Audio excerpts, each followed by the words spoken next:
So good evening, everybody. I'm Alexia, and I'm in charge of the international expansion of Trello. And today I'm going to talk about Trello, the story, how we became who we are today. And this is not only about the product and the different phases of the product. This is very linked to our remote culture and how we implemented it and what we've learned from it.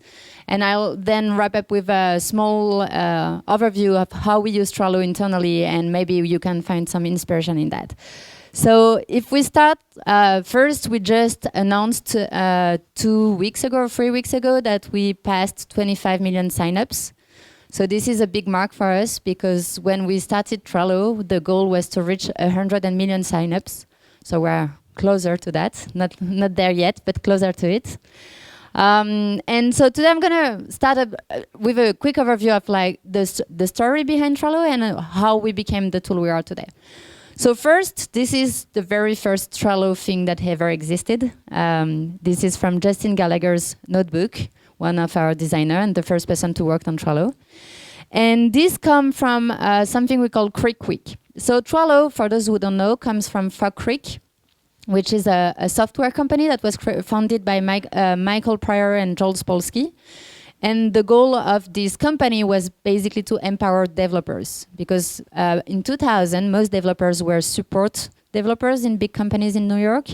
And most of the time they were, working on the third floor, like basement floor, and didn't really have a lot of power within the companies. And so the idea of Fog Creek was really to empower developers, make them work in very good condition, and have them develop the product they wanted.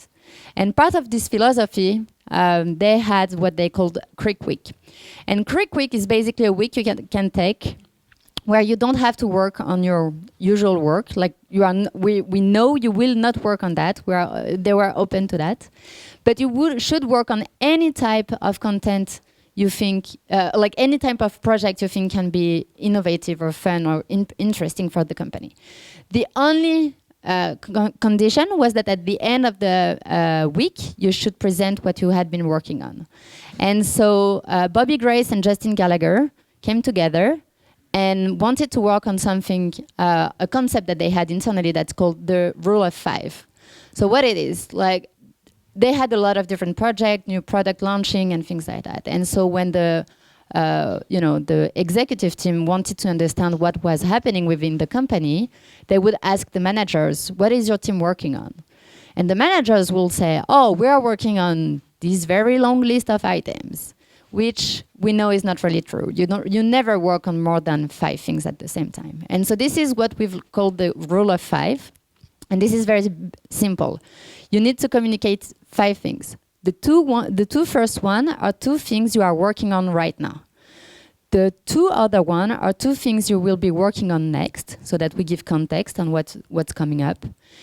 And the last thing is something you are not working on. And this is actually very important because it shows to other people that you made the decision of not working on that specific project. And you have the right of not doing it, but also when you communicate on it, people understand why you are not answering their questions, or people understand why you are not, like, maybe there is a blocker so that you cannot move on. And so when you communicate on it, it's better. And so based on this rule of 5, they wanted to create a tool that gave you overview on the task you were working on. And this is kind of how Trello was created. So this is the first prototype of Trello. It's a very old image, but it's very interesting.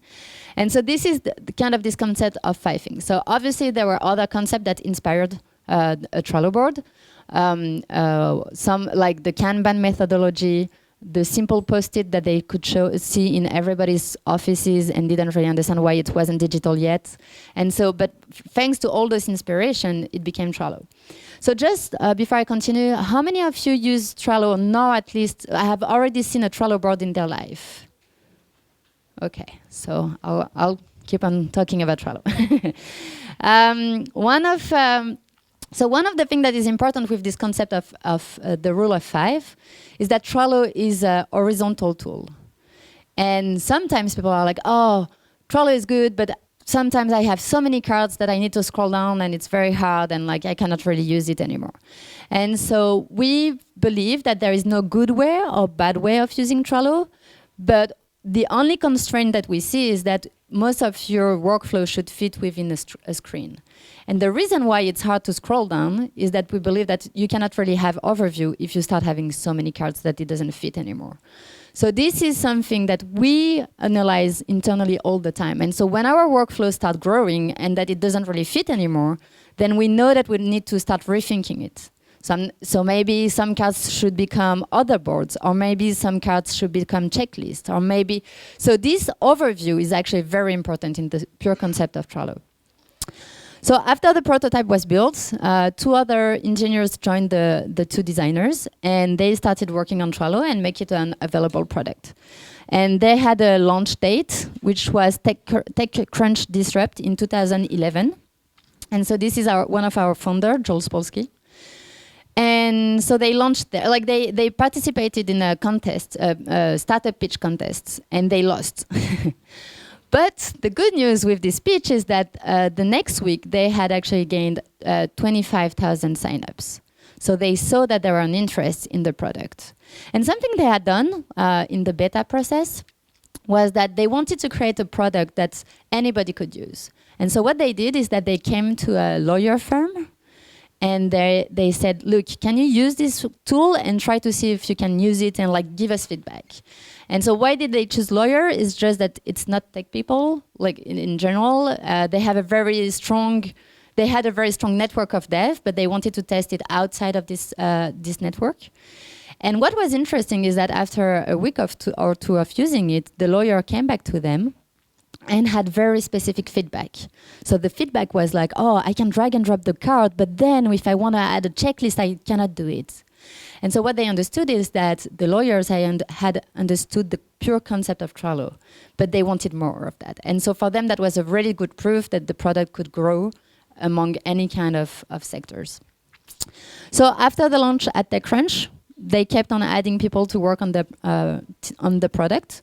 And so this is a picture of the team in 2014, right before Trello became its own incorporation. So we spun off Fog Creek. And we fundraised $10 million. And back then, everybody was still working at the New York office. So this is at the New York office. But then someone came, and his name is Brett. He was one of the two devs that worked on Trello. And he said, well, my wife just got a job offer in Hawaii, and I need to move to Hawaii. And this is the first time that they accepted on having someone remote. And they were like, okay, we agree on doing it, because it's Brett, we already know him, and we want to test it. Maybe it won't work, but we still want to work with Brett. And so this is how the remote culture started at Trello. So thank you, Brett. And so at first it was very complicated because they didn't know how to communicate. You had to find like new ways of communicating, to informing people of the work you were working on, to make sure that Brett felt included. So when people were meeting in New York, how do they make sure that Brett knows about what's happening? And so this is based on that we started learning on how to be a better remote company. So I will go deeper into what we do and the guidelines that we use, but this is how it started. After in the timeline, in 2016, we launched in 21 languages. So this was one of the projects we wanted to work on. In this, considering this goal of growing to 100 million signups, we needed to lower as many barriers as we could. And so one was the price. So Trello is free, but we also have a paid version for extra features. And the second one was the language. So for those of you who use Trello, you know that most of the time in Trello, you don't really need to understand English to use it, because most of the content is created by you. But still, there are some words that were in English, and we heard from a lot of users, I cannot use Trello with my team because it's in English and they don't speak English. We're like, well, but it's not really in English. It is in English, but very few words. And they were, no, I cannot use it with my team. And so this is when we started thinking about translating the product. And so I can go deeper into that because that's one of the projects I've managed. But what we did is that for 17 languages, we actually crowdsourced the translation.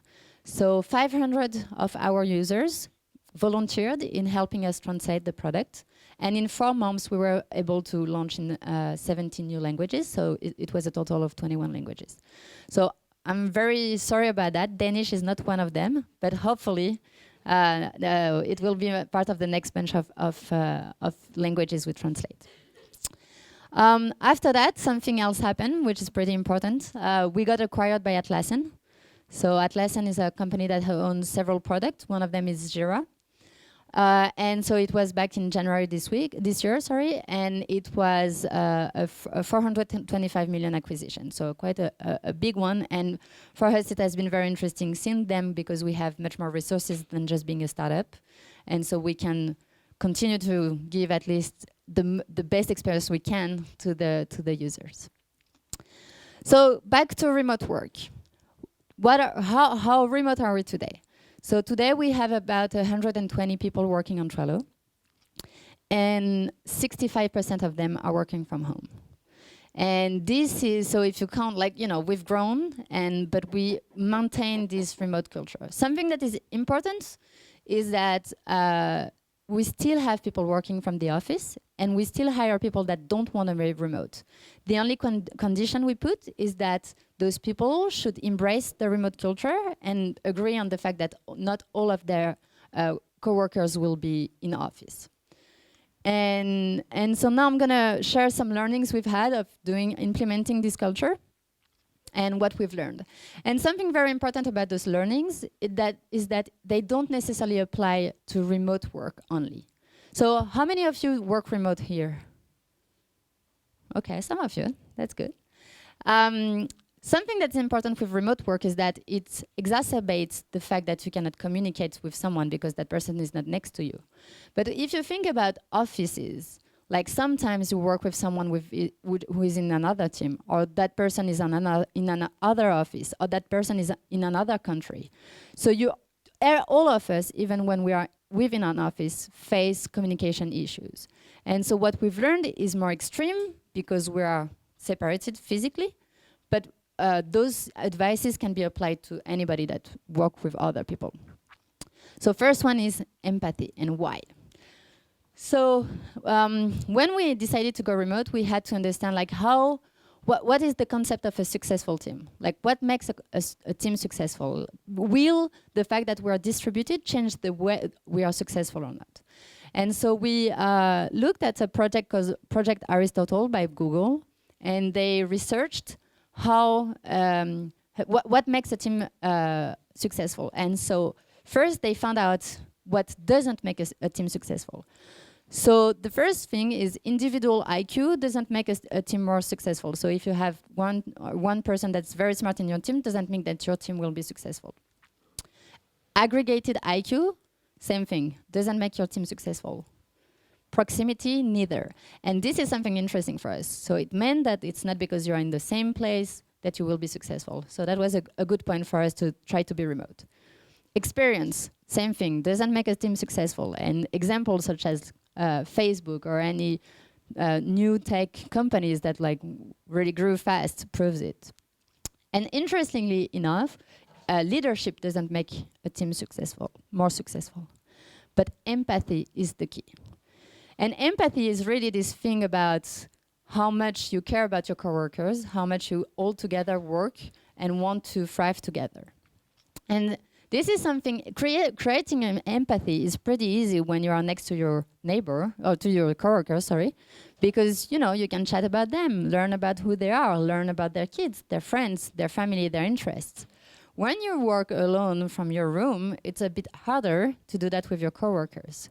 And so we had to create ways of creating empathy between the workers. So how did we do that? First, we created Trello boards, because that's what we know how to do. This is a board of what we call Mr. Roger.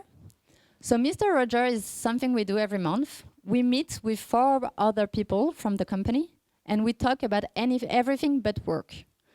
So you have to imagine that those moments are actually something we do with anybody in the company. So the CEO will be in a Mr. Roger with someone who just or the salesperson will be talking to a marketing person. And what's important is that we don't talk about work. We really just get to learn each other as individuals. And something very interesting with remote work is that you get talents from everywhere. And so you get people with very different contexts and people with different family or interests, because they are not linked together by the place where they live, but they are linked together by the project that they're working on. And so this is something that, like, creating those Mr. Roger moments were very important to us. We also try to create social moments between us. And so one way of doing it is we use a chat tool. And within this chat tool, we have rooms that are for social things. So there is one that I really like that's called Small Humans. And this is where all parents share picture of their kids and like happy moments with their kids and very bad moments with their kids, and like just share like what parents want to share, but also non-parents can be there and participate in this discussion. And so this is a way of creating empathy with people you don't really know physically, but that you have learned to know digitally.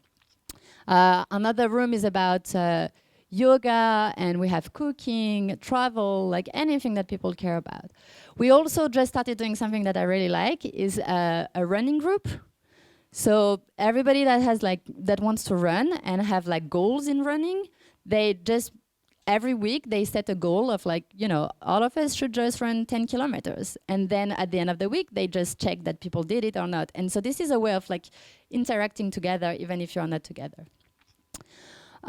Something else we do is actually, we meet. So it's not because you are remote that you shouldn't meet in person. But we have a rule that's like a guideline, I would say, that's very important to us, is that we shouldn't need to meet to start working together. Work is not related to the fact that we meet. So actually, every time we meet, we don't work. And one thing that's interesting is that we meet once per year as the full company. And we meet as teams during the year. But this is, because we are remote, we really value those moments. So for us, it's a really great moment to get to know people. And so we do a lot of activities to make sure that we get to know each other better. And we try to have fun. So I talked about empathy and the fact that you can create this empathy digitally, and that it is actually important to do it. I know there is a tool, it's actually a French company that does that for big companies. So when you work in a big companies, it's very hard for you to get to know everybody. So what they do is that they match people at lunch, and so you can have lunch with people from your company. And so this is a way of getting to know people from your company during lunch. So something else we've learned is around communication. So when you work remotely, your only way to connect to other people is the internet. And so you need to try to understand how to use the internet for that. What we've learned is that, so first thing is that you need to be very well equipped. So we make sure that everybody has access to a good internet connection, that they have the right settings at home, that we try to have, we know it's not always possible, but we ask people to have a separate room so that when they work, they are not disturbed. But we also make sure that they are using the right tools. And so we use different chat tools, video conference tools, and we always evolve with them, because when we were a company of 25 people and now we are 120, this is a very different way of working, and so the tools are adapting along the way. Something we try to give as much context as possible. So I think this is something that everybody has been through. Let's say that a coworker sends you a message, and you are not at home. You are visiting you are not at work. Sorry, you are visiting a client, and so you are on your cell phone. The way you will write on your cell phone is very different from the way that you will write if you are on your laptop. And so it is very important to give context. So on your cell phone, most of the time you type very quickly and you make very short sentences. And so let's say that Jordan asks me something. And if I'm on my cell phone, I will just say, no, we cannot do it. And he will be like, wow, she's not really friendly today. But if I tell him, oh no, I'm on my cell phone. No, we cannot do it. It would be like, oh, okay. She doesn't have time to explain me why, but she's giving me an answer that I needed. And I understand that she cannot develop more because she's on her cell phone. So this is something we really try to communicate on. Same thing, as mentioned, we have a lot of parents that work from home. And so sometimes, then I don't know, one of their kids is sick, or their kids came back from school, and so they may not work for a couple hours because they are with the kids. But then, so they will end earlier, but then they will reconnect later. And they just say it. They just say, right now the kids are back, I cannot answer. And people will understand. And so giving as much context as you can is very important. Another thing we do is also we explain what is our preferred channel for communication. So some people love email, some people love chat, some people love Trello, some people, there are so many ways of communicating. And so we make sure like we respect how people prefer to communicate. Another thing we have, this is something we've learned along the way. It's how to do meetings. And this is something that can be applied to any kind of companies that needs to do video conference with people that are not present in person. So what we were doing is that people from the New York office would meet together. Every time we had meetings, people from the New York office will meet together in the meeting room. They will put on the screen, like the TV screen, use the camera, and they will put the remote people on the TV. And it created the worst experience ever, because the people in the room would be together and starting doing jokes or interrupting each other. But the people on the TV will not have the same experience. And so it created two groups of people, and it was a very bad experience. So what we decided to do is what we call, this is the one person, one laptop rule, which is basically if you have a meeting and there is at least one person in the meeting that is remote, then everybody should go remote on their laptop. And so everybody should be on their laptop. So every month we have a 120 people meeting, which is our company meeting. And all of us are on our laptop. So you have to imagine that if you go to the office at that time, you will see 30 people seated next to each other on their laptop, talking to each other on their laptop. So this is kind of strange, but it works very well. And so it is much more inclusive for the remote people. And this is something you can apply to anything. Like if you are meeting with one of your clients on a conference call, you can still meet with them. But if all of you are on one computer, then the experience for your client will be much better. Then we also do something, is that it's the onboarding process. So the hiring process includes the remote part of our life. So even if someone applies for a job and wants to be based in HQ in New York, we make sure that during the hiring process, they do remote interview, because they will have to work remotely, to work with remote people. So making sure that they have the communication skills of talking to a camera is very important to us. So we make sure that we include that. Also, we have boards. As I said, we use a lot of boards. And this is our new hire onboarding board. And this is a place we use to gather every information that is important to onboard a new person. So the first list is called Before First Day. And this is a place where the legal team, the IT team, the HR team, the manager come together and talk about everything that needs to be prepared before the first day of that person. Then the second list is called On First Day, First Week, and it is a list of tasks that the person needs to do on their first week. So when they are done, they drag and drop the card and put it in the done column. So this is a very good way for us to work together and to make sure that the person gets all the information they need. And we simply have a template that we copy and paste, and we create a board that is flexible, because for every new hire we add new information. Something that's good with that is that because we have a lot of HR resources, if the HR person was out, we could still onboard new people. So this is really relying on technology to actually make things work.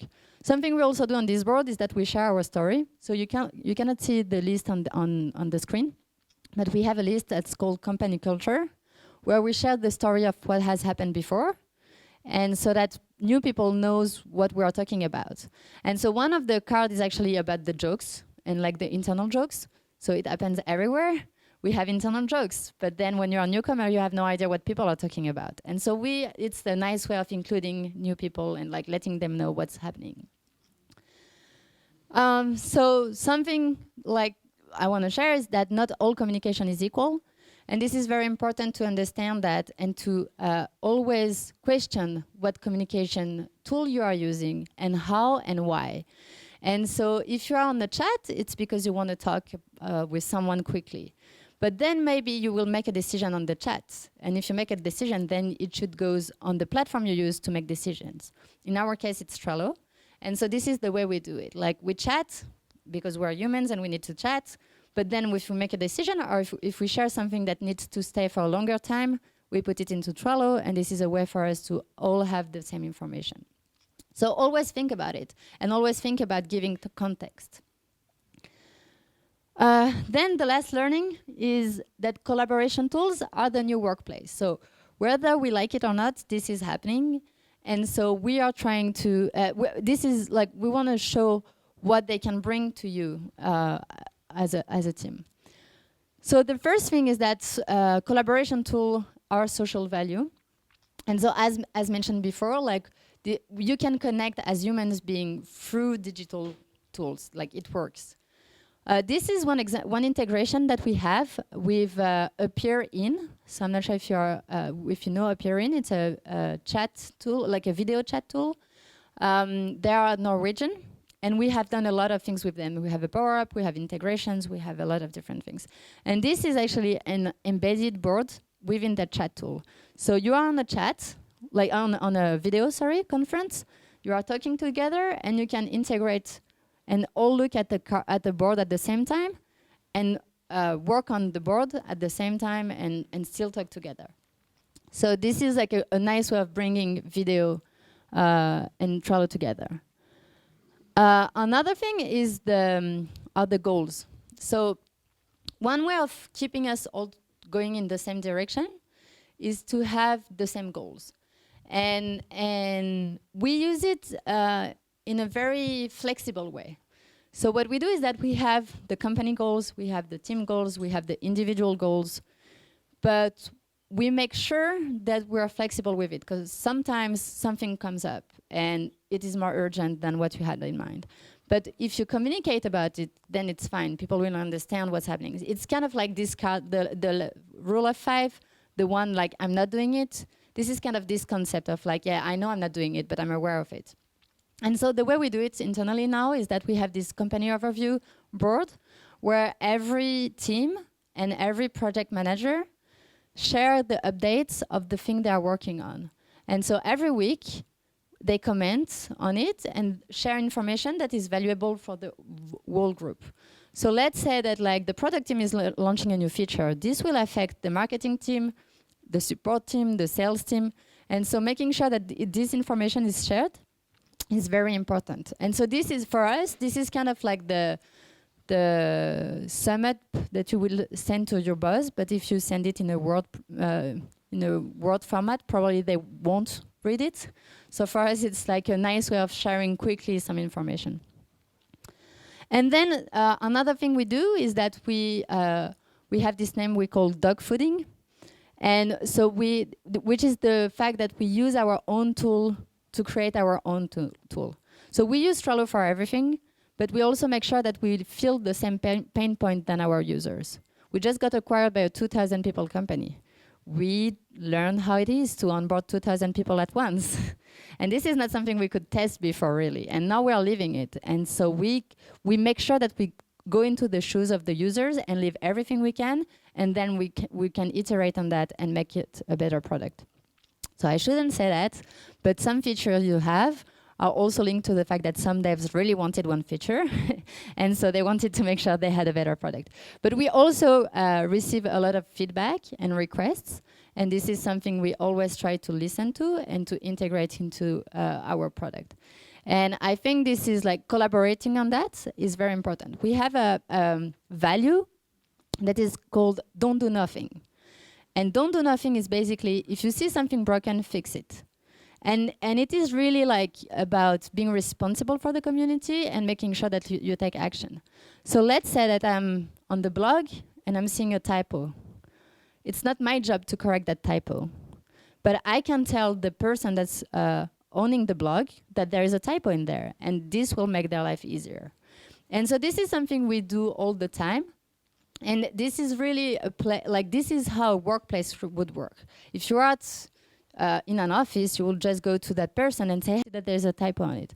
For us, we don't have the office, but we have places, like we have specific boards where we share those kind of information, or chat rooms within our chat tool, where we make sure that we tell the people that something is happening. And so this is like really this thing of like collaboration tools are places, and we have humans interacting in there, and this is where the future of work relies. As mentioned, so this is an article that went out in the Swedish press. I'm not 100% sure what they say because I don't speak Swedish, but I know that we shared some remote tip on it. So you can, if you can read Swedish or use Google Translate, you can find some tips on it on how to work remotely. Other guidelines, so this is kind of a sum up of the guidelines I've been through. So use chat rooms to get to know each other, which is very important. Meet both online and offline. Only use meetings for decision making. So this is something I'm going to explore later. Everyone or no one on video conference, and always give context. Oh, so sorry, that's us. So you can see I'm here and Jordan is there too. So this is for real. And always give context. So now I'm going to share some Trello boards that we use internally and that can show you how, as a remote team, we work together. So this is about meetings. So this is the marketing overview board where all the marketing team interact. And so we have one list that's about giving context. So that's the second one. And this is a list where we create cards when we're on vacation, or if we are sick, or if we want to inform that we won't be there. So this is a way of giving context. The third list is called team meeting. And this is how we do our meetings. So something important when you're remote is that you have time to do other things than work. So when you work, you want it to be efficient. And so something we do meet quite a lot, but we meet every time we meet is to make decisions and to make progress. And so the way we do it is that in the third list, during the week, we will create cards on topics we want to share with the team. And so every time we have something that comes up and we think, oh, this is actually something I would like the others to know, or this is a question I have for the others, we just create a card in there. And so we, as a team, create the agenda of the meeting. And the good thing with that is that when it's the time to meet, sometimes there is no cards, so we don't need a meeting. Sometimes there are a lot of cards, and so we know that it will be a long meeting. But it's a way of like knowing what's going to happen and having context and coming prepared to the meeting. Another thing we do is that we have a meeting lead that moderates the meeting and makes sure that everybody's topics can be attended. And something we do because, I don't know, I think we love consensus, is that we change the meeting lead every time so that everybody gets the responsibility of being the lead. We also have a scribe that we change, and this person will just take notes. And so anybody that couldn't make it to the meeting can know what happened because we make notes on each card. Then we have some other cards that are funny to talk about. One, it's called Wednesday Woos. So we meet on Wednesday. And a woo is a mistake we've done during the week. So we are all humans. We all make mistakes. And this is kind of a group therapy thing. And so I'm French, and I'm very skeptical with some management processes in the US, I would say. And so when they were like, oh, we need to share our mistakes, I was like, well, okay, well, we'll see. But what was interesting is that today I really love this part, because let's say that during the week I send an email to the wrong person. Instead of having anxiety for 3 days about it, I just think, oh, this is my woo. And that's it. And what I do is that during the meeting, I share my woo. And so by the fact that I'm sharing it, I'm taking responsibility for it because I'm telling the other it happened. But also they are learning from my mistakes and I'm learning from others' mistakes. And so I think this is something very interesting as a team to create more empathy. Then we have the team Bravo. So as you can tell, guess it's like we acknowledge that someone did something good. And then we have a special one that's called Gossip, Rumors and Lies. For this one, the scribe doesn't write nothing down. And this is just a place where we share things we've heard or information we've heard about the company, about other teams. And it's more like trying to recreate those gossips and rumors that you would hear in an office that you wouldn't. And then below that, we just create cards of all the topics we want to attend. We also have a card that's about user learnings. And so every week, we try to share things we've heard about the users. So an interesting way of using Trello or a difficulty of onboarding someone. And so we try to learn from that also. So this is about meetings, and I think it's really relevant because it can be applied everywhere. Letting people know about the agenda in advance and making sure that everybody takes part in creating the agenda actually makes a meeting much more efficient. Knowing what the length of the meeting would be like and having someone moderating it are part of those processes we've implemented to have very efficient meeting. And in the end, we love to meet, which is very good. This is another workflow. This is an editorial calendar. So this is how we publish on our blog. And I think that's a nice way of understanding that for what work is about. So for some people, work is about spending 8 hours in front of their computer, working with their teams, and not really collaborating more than that. For us, work is really about producing and making sure you contribute to the common effort. And so the way we created this board is really thinking about, okay, what's the purpose of the blog? So we want to publish 3 posts per week. How do we do that? We have several steps. Who interact with that? We have the content team, we have the design team, we have the social community team. And so what we do is that the board is created along those steps, so each list is a step. The cards are the different posts that go from one list to the other. And then the design team only subscribe to this list that's about editing and graphics. And so they don't need to know what happened before. They just need to know that this post is ready to have design assets, and they work on it. And once it's done, we move it to publishing. So this is a nice way of collaborating within teams and thinking about the project itself and what you want to achieve. Another one is sales and legal. So to close a deal, salespeople need to sign a contract. And to sign a contract, they need a lot of advice from the legal team. And so a nice way of not using email is using this Trello board. And so each card represents a client, and all information about that client are on the card. So even if someone is sick, their manager or their coworkers can see what's happening with this deal. And so this is a very good way of having all the information in one place and having history about what happened. And especially in that case, like most of the time when you have legal involved, it means very long documents that needs a lot of revision, and so you end up with a lot of versions. And so this is a nice way of having all the revised version in one place and find it more easily. This is a very different way of using Trello. So this is Twitter. They use Trello to promote their roadmap for their platform API. So they have a roadmap. They are building an API. They have a roadmap for that. And so they just share the link with their community. And on that board, their community can see what's coming up next. Slack does the same thing. But we have like very different companies that do that. So like the UN, for instance, they send their press release on Trello boards. So on the Trello board, they put all the information they want to share with journalists. They do that in 5 or 6 different languages or even more, and they just send the link. So there are tons of ways of using Trello, and it can be within the same company. It can be something you can use to work with external people. It can be like anything you want, pretty much. This is a dev board. And so a question I got a lot is that, does Trello use the Scrum methodology internally? And I don't think we do. But we do use Trello boards to do it. And so this is examples of boards we have created. So we don't have templates, and it's on purpose. Because Trello is kind of like, you need to think about it as an Excel spreadsheet. You can use an Excel spreadsheet to do very basic things like your shopping list or your phone book, but you can use an Excel spreadsheet to do macro and very complex spreadsheets. Trello is kind of like that. You can use it to do your shopping list, your phone book. You can use it to do very complex project management. So this is something we've always wanted to do. And this is why the core product, we try to make it as simple as possible.